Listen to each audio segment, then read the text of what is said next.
Pessoal, hoje nós vamos falar de um assunto muito sério que envolve um tabu, mais do que isso, uma ferida aberta, não cicatrizada, não só no Brasil, mas no mundo, que é a questão racial.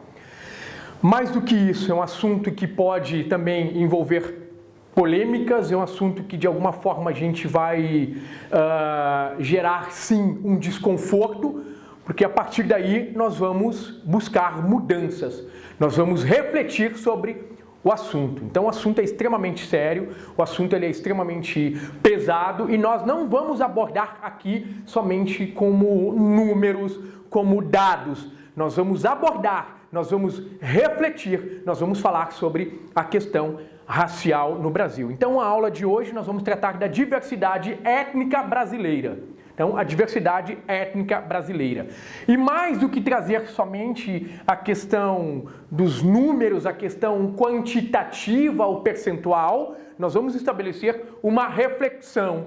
Porque se nós pegarmos, todas as pessoas que vivem hoje são de origem africana. A nossa espécie evoluiu no continente africano. Mas a grande verdade é que a cor da pele ainda define como uma pessoa é tratada no século XXI. Isto mesmo, a cor da pele define como uma pessoa é tratada no século XXI. É inadmissível nós termos que ainda levar e querer debater algo que não deveria, porque não deveria existir isso. Esta é a questão, esta é a verdade. Então, o conceito de raça, ele não tem a menor base genética ou científica. Mas, historicamente, nós temos um preconceito, e como eu disse para vocês, não só no Brasil, no mundo. Nós tivemos ali, também ao longo da história, o primeiro cientista, digamos assim, racista, Samuel Morton, ao avaliar o tamanho do crânio, do homem e estabelecer a partir do tamanho do crânio e a origem deste crânio uma ideia de superioridade e inferioridade. Mas eu nem vou me estender por este campo, eu nem vou discorrer por este campo, até porque isso envolve muito mais a questão em termos biológicos e histórico, para contar essa história desse grande erro que o Samuel Morton cometeu e vamos deixar claro aqui.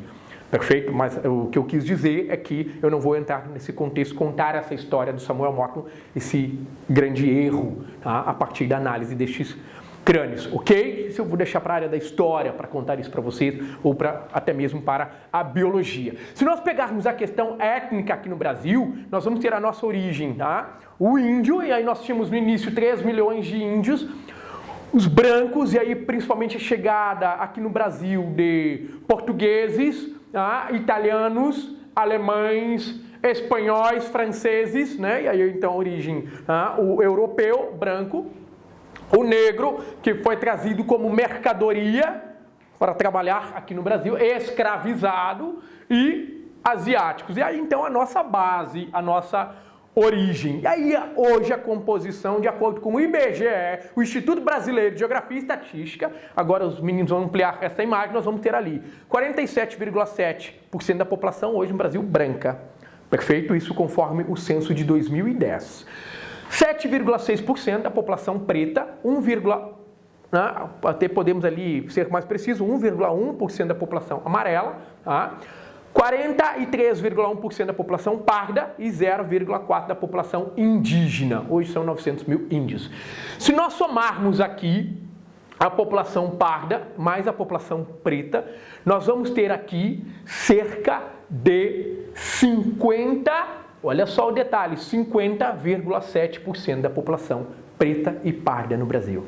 Isto é, a maior parte da população brasileira, 50,7%, 43 mais 7, 50, mais 0,6, mais 1, então 50,7%.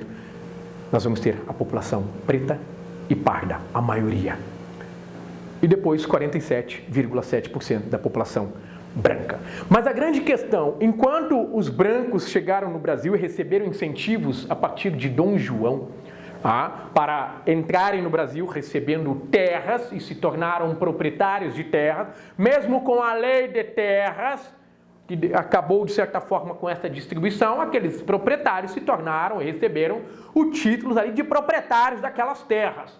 Mas a grande questão é, quando acaba a escravidão no Brasil, o último país a abolir a escravidão, no dia 13 de maio de 1888, conforme a Gazeta de Notícias Brasil Livre, extinção da escravidão, a lei número 3353, de 13 de maio de 1888, declara extinta a escravidão no Brasil. A princesa imperial regente, em nome de sua majestade, o imperador, o senhor Dom Pedro II, faz saber a todos os subditos do império que a Assembleia Geral decretou e ela sancionou a lei seguinte, isto é, fim da escravidão. Mas acabou a escravidão, como é que ficou o negro no dia seguinte, neste cenário? E aí é por isso que é extremamente reflexivo, muito mais do que números, esta aula, o destino dos negros aqui após a abolição.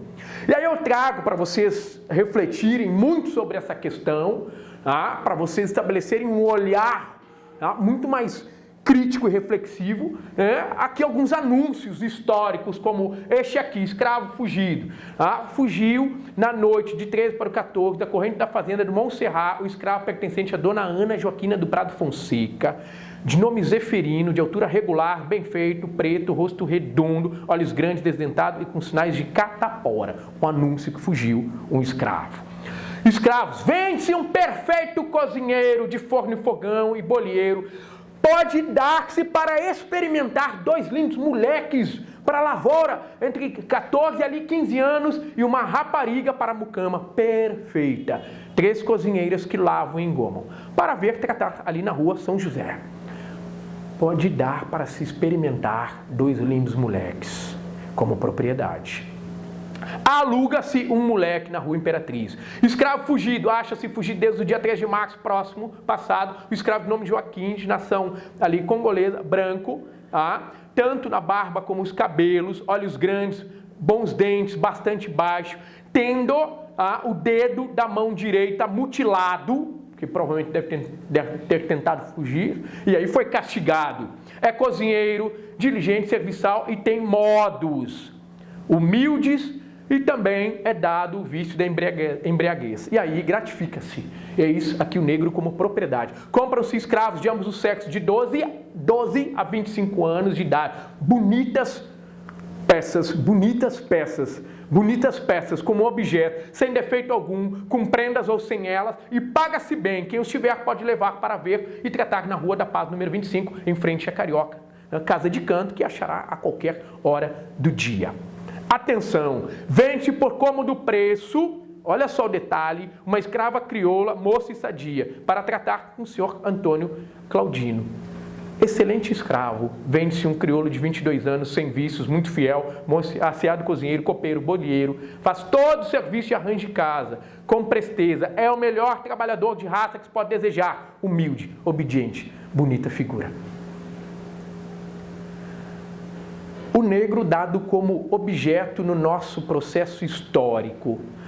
Vários anúncios reforçando como ele era tratado. Vende-se uma ama de leite, uma preta, muito moça, com cria, sabendo lavar perfeitamente, bem desembaraçada para o serviço doméstico, muito sadia. O motivo da venda é porque ela não quer mais servir os seus antigos patrões. Eis a questão pesada, o contexto histórico no Brasil, e aí reforçando aqui a frase do Paulo Freire, os negros no Brasil, eles nasceram proibidos de serem inteligentes, reprimidos, oprimidos, escravizados, castigados. A frase do Paulo Freire trazendo esse contexto histórico.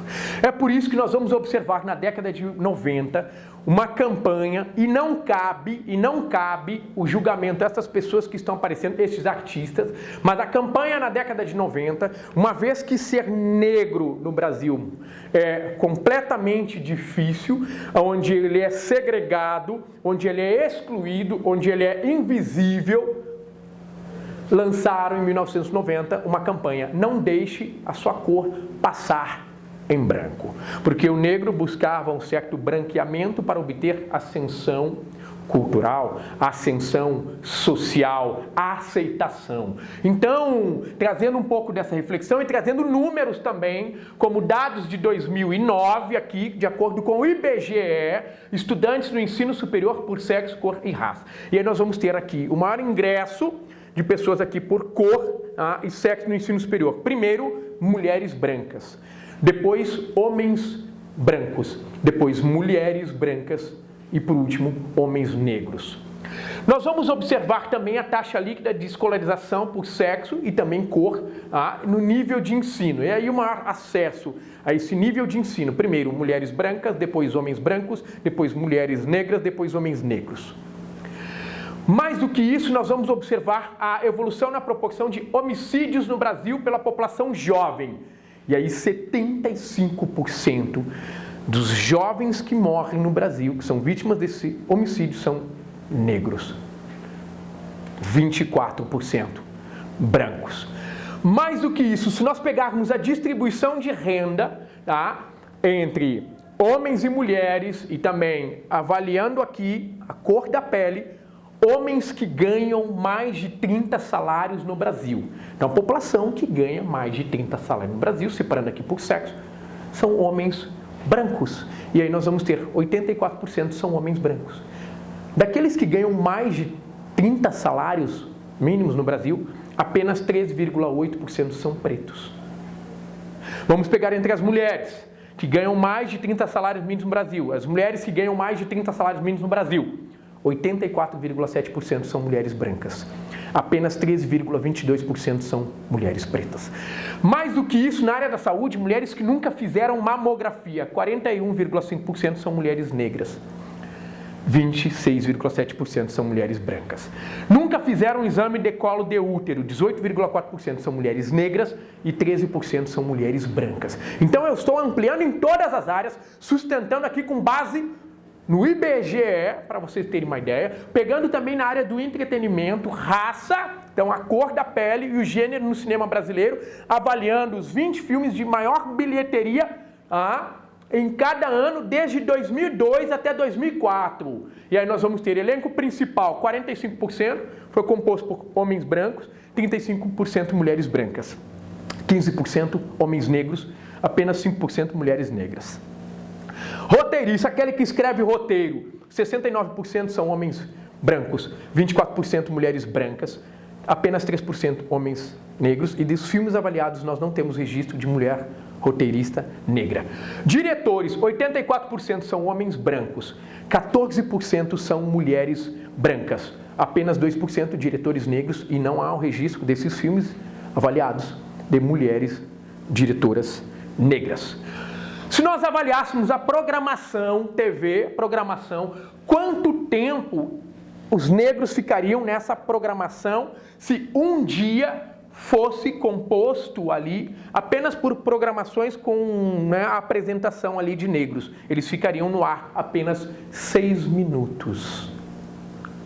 6 minutos. E onde estão os negros nessa programação? Principalmente 80% entretenimento, 20% ali programas religiosos, e claro, eu estou avaliando aqui com base na programação de São Paulo, para vocês terem uma ideia. Só 2,66% dos que terminam medicina são negros. Então, avaliando essa questão. Se nós pegarmos aqui, 64% dos jovens negros não completam o ensino fundamental.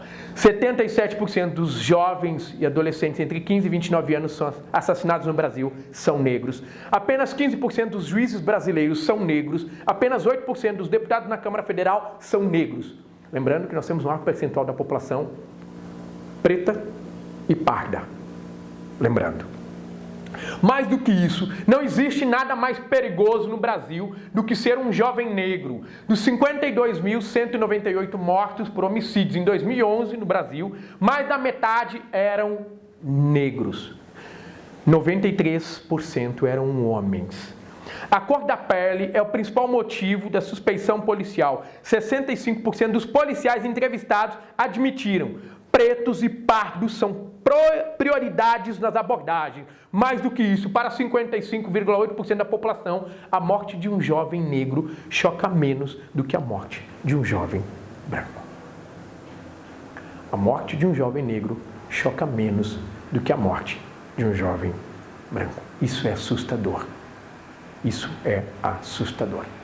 Se nós pegarmos aqui a questão envolvendo o presidente brasileiro, né, da empresa brasileira de comunicação, isto é, o presidente da empresa brasileira de comunicação, ironiza Thaís Araújo por críticas ao racismo no Brasil, isto é, negando a questão do racismo no Brasil, dizendo que se não existisse o racismo no Brasil. Isto, o presidente brasileiro da empresa de comunicação aqui no Brasil. Então, para vocês terem uma ideia, nós vamos ter aqui várias manchetes trazendo essas situações, várias manchetes trazendo essas situações. Nós vamos ter uma marca de uma loja famosa no Rio de Janeiro que realizou um desfile no qual na estampa dessas roupas, desse desfile realizado isso no ano retrasado, eles de alguma forma reforçavam imagens racistas, colocando na estampa, por exemplo, uma ama de leite.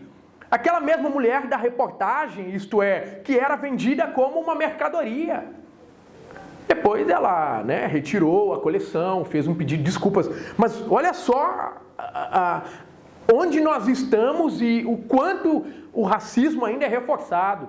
Se nós pegarmos aqui a página dessa atriz, a renomada atriz, a Thaís Araújo, se vocês observarem, entrarem na página oficial dela, vocês vão ver vários comentários absurdos, racistas. Como, por exemplo, entrou na Globo pelas cotas, pode ser mais clara, e esse cabelo de esfregão, me empresta o seu cabelo aí para eu lavar uma louça, que escuridão, como pode alguém achar bonito esse cabelo de bombril? Com esse cabelo daria para lavar a louça da Globo inteira. E as pessoas curtindo e reforçando esse absurdo. Como que não existe o racismo no Brasil? Então é muito mais do que números, é uma questão social, é uma questão de reflexão, é uma questão que precisa mudar e precisamos nos sentir disso, no mínimo, desconfortáveis. Aqui, uma pichação no muro de Porto Alegre, onde dizia: negro só se for na cozinha do RU, cotas não. E uma vez que eu estou sustentando aqui para vocês, historicamente, a diferença entre o negro e o branco, desde a distribuição de terras, desde o negro visto como mercadoria, a diferença de renda, o atendimento na área da saúde, o atendimento e o acesso à educação, e é histórico, e eu estou comprovando para vocês. E o quanto o Estado é ausente, o quanto o Estado, de alguma forma, reforça essa questão do racismo, que é uma ignorância tremenda. E aí, para reforçar este assunto, vale e muito o documentário O Ônibus 174, do José Padilha. A história do jovem negro da periferia, pobre, que sequestra um ônibus, faz algumas pessoas ali como reféns, e aí o desfecho dessa história. Então, vale muito para a gente poder abordar esse contexto e começar a gerar uma mudança onde, infelizmente, a cor da pele define como uma pessoa é tratada no século XXI. Ninguém nasce odiando outra pessoa pela cor de sua pele, por sua origem ou ainda por sua religião. Para odiar, as pessoas precisam aprender. E se podem aprender a odiar, podem ser ensinadas a amar. Madiba, Nelson Mandela. Fica a mensagem. Valeu.